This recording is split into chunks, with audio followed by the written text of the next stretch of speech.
Okay, good afternoon every student. आज हम दो टॉपिक्स को देखेंगे। पहला है हमारा थर्मल रेजिस्टेंस ऑफ केबल्स। तो थर्मल रेजिस्टेंस में होता क्या है, पहले हम उस पर डिस्कस करेंगे। थर्मल रेजिस्टेंस दो पॉइंट पे अगर हम निकालते हैं किसी मीडियम का, तो वो किसके इक्वल होता है? It is the equal of temperature difference between 2 point and divided by heat flowing between them. तो अगर हम देखें थर्मल रेजिस्टेंस का जो फॉर्मूला होता है temperature difference divide by heat flowing, और इसका जो रेशियो होता है that is T upon P, और जो इंडिकेट बाय एस से मैं यहाँ कर रहा हूँ। ये ऑल्सो डायरेक्टली प्रोपोर्शनल होता है लेंथ अपॉन एरिया के। और अगर मैं यहाँ से अगर इसको लिखूँ तो आएगा S इजिकल टू के एल अपॉन ए। अगर मुझे K निकालना है तो K क्या आएगा? एस ए अपॉन लेंथ आ जाएगा। और अगर यहाँ हम इसकी यूनिट निकालने की कोशिश करें S की, तो that is thermal ohm metre हम बोलेंगे। ठीक है।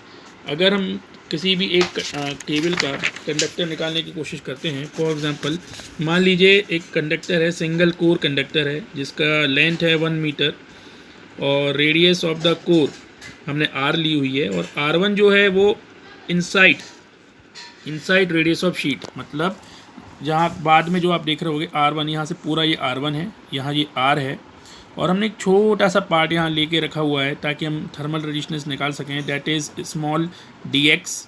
हमने ये छोटा सा लिया और उसकी जो रेडियस है वो यहाँ से यहाँ तक क्या है? x है। ठीक है। तो अगर हमें इसको निकालना है, तो अगर हम अगर हम रेजिस्टेंस निकालेंगे इसका, तो बिल्कुल छोटा सा पार्ट आएगा।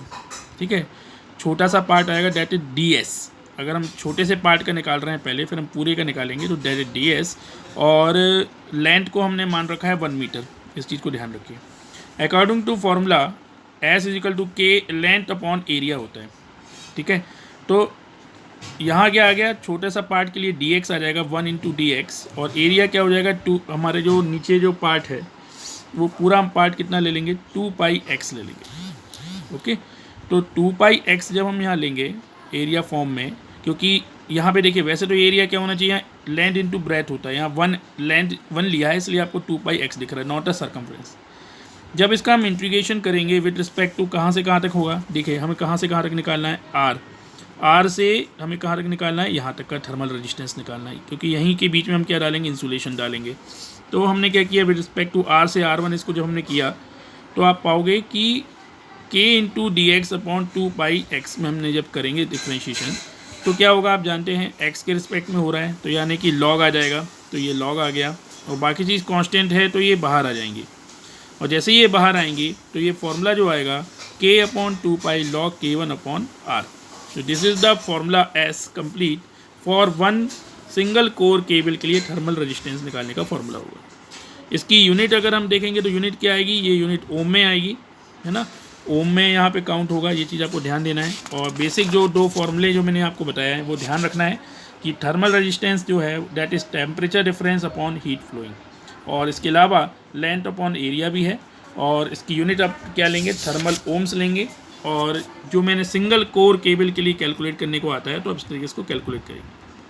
इसके बाद जो है मैं आज 3 वीडियो डालूंगा। 3 वीडियोस में आप देखेंगे। सबसे पहले एक अपन पढ़ेंगे आज capacitance of the 3 core cables, और phenomena of the ionization of dielectrics. ये 2 चीज़ें हमें पढ़नी है, जिसको हम अगले लेक्चर में देखेंगे। तो इसके बाद मैं आपको दोनों टॉपिक आगे दूंगा। ठीक है, थैंक यू।